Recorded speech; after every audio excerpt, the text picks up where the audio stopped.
मित्रांनो, नुकताच आपला बजेट सादर करण्यात आला। त्या बजेटमध्ये 12 लाखापर्यंतचं उत्पन्न हे करमुक्त करण्यात आलं।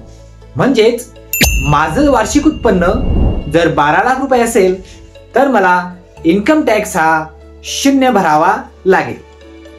आणि दुसरीकडे इन्कम टॅक्सचे वेगवेगळे स्लॅब पाडण्यात आले। 12 लाखापर्यंतचं उत्पन्न हे टॅक्स फ्री आणि एकीकडे टॅक्सचे वेगवेगळे स्लॅब।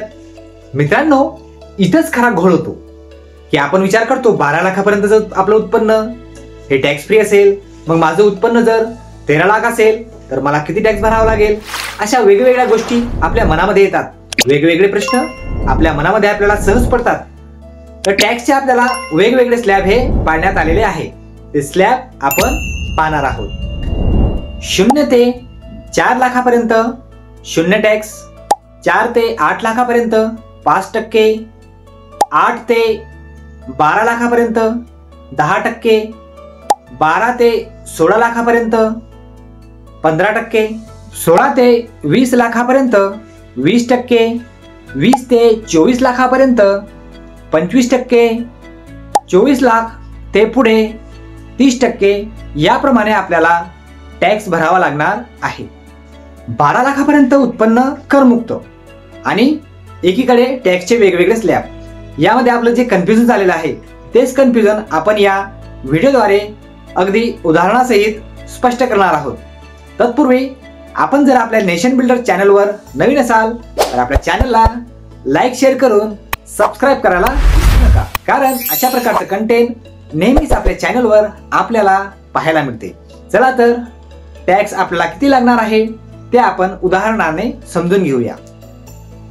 12 लाख रुपये करमुक्त।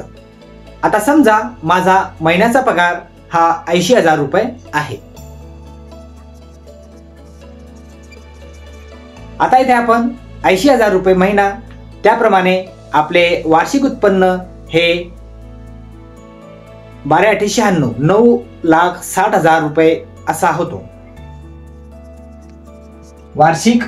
याला जर आपण 12 महिन्यांनी मल्टिप्लाय केले तर आपला उत्पन्न हा वार्षिक उत्पन्न 9,60,000 असा येतो। आता आपल्याला सांगितलेले आहे की 12 लाखापर्यंत माझं उत्पन्न हे करमुक्त आहे, तर आपण ते कसं ते आपण आता बघणार आहोत। मित्रांनो, आपण इथे पाहू शकता 0 ते 4 लाखापर्यंत 0% आहे, 4 ते 8 लाखापर्यंत 5% आहे, 8 ते 12 लाखापर्यंत 10% आहे। आता आपण आपल्या सॅलरीचा जर विचार केला तर समजा 9,60,000 हे माझं वार्षिक उत्पन्न आहे, तर त्यामध्ये आपण टॅक्स कॅल्क्युलेशन हे कसं करावं। तर आता बघा, 4 लाखापर्यंतचं उत्पन्न हे 0% आहे। आता इथं एकूण रक्कम ही 9,60,000 आहे, तर इथं आपण बघूया। आता ही जी रक्कम आहे 4 लाख गुणेला 0 भागेला 100।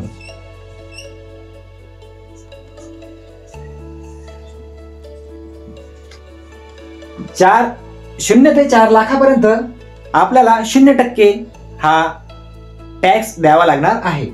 आता आपण 4 लाखाचा विचार करूया। आपला पगार आहे 9,60,000 रुपये, इथं आपण 4 लाख घेतले, यातीलच आपण 4 लाख इथे घेतले। 4 लाख गुणेला आपल्याला टॅक्स आहे 0% भागेला 100 बरोबर 0, म्हणजे या 4 लाखाला आपल्याला 0% हा टॅक्स भरावा लागणार आहे आपल्या टॅक्सच्या स्लॅब नुसार। त्यानंतर आता आपण पुढे पाहणार आहोत 4 ते 8। आता या रकमेमध्ये सुद्धा 4 लाख येतात, ते आपण पाहणार आहोत। आपण 4 ते 8 या स्लॅब मध्ये आपल्याला 4 लाख रुपये आपलं इन्कम झालेलं आहे। आता इथं आपल्याला 5% इन्कम टॅक्स हा भरावा लागणार आहे, तर इथं आपण 4 लाख गुणेला 5% भागेला 100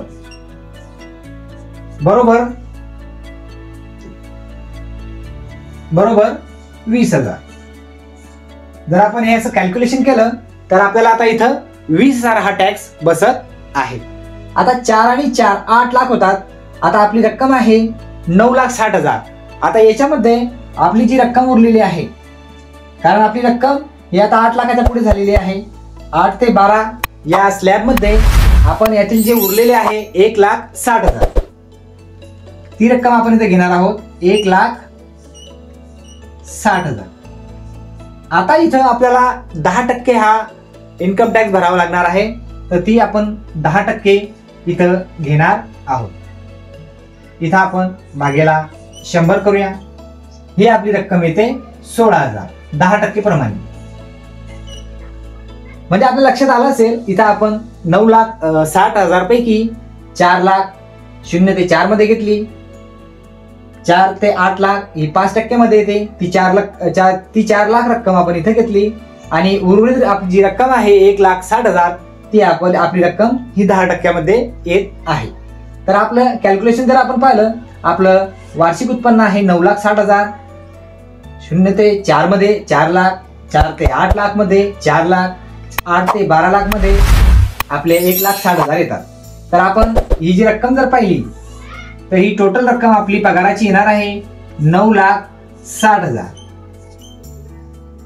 आणि इथं आपण जर टॅक्सचा विचार केला तर आपला हा एकूण टॅक्स आपल्याला बसत आहे 36,000.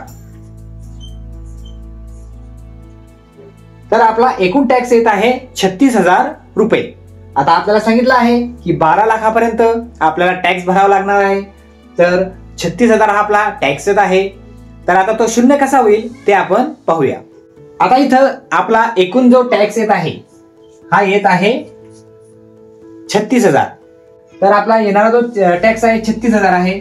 तर आपला टॅक्स हा 36,000. आता इथे एक महत्वाचा मुद्दा आहे. इथं शासनानं आपल्याला रिबेट दिलेलं आहे. आता ते रिबेट कसं, इन्कम टॅक्स मध्ये आपल्याला 87A अंतर्गत रिबेट मिळते. तेच रिबेट आपलं उत्पन्न हे 12 लाखाच्या आत आहे, आपलं उत्पन्न 9,60,000 आहे, हे आपल्याला 87A अंतर्गत रिबेट मिळते. म्हणजेच आपल्याला हा जो 36,000 टॅक्स दिसत आहे, रिबेटमुळे आपल्याला तो टॅक्स बसणार नाही. म्हणजेच आता आपल्या लक्षात आलं असेलच की 12 लाखाच्या आत जर आपलं उत्पन्न आहे तर आपल्याला टॅक्स हा बसणार नाही. इथे जे आपल्याला 36 ते 36,000 आपल्याला रिबेट मिळतं आणि आपला जो येणारा जो टॅक्स आहे तो इथं नील होतो. म्हणजे आपल्याला 0% हा टॅक्स भरावा लागणार आहे जर आपलं उत्पन्न 12 लाखाच्या आत असेल तर. आपल्याला या बजेटमध्ये जुनी जी कर प्रणाली होती त्यामध्ये काहीही बदल करण्यात आलेला नाही. आपल्याला जर ही माहिती महत्त्वाची आणि युजफुल वाटली असेल तर आपल्या चॅनलला लाईक शेअर करून सबस्क्राईब करायला विसरू नका. पुन्हा भेटूया एका नवीन व्हिडिओ सोबत. थँक्यू. धन्यवाद.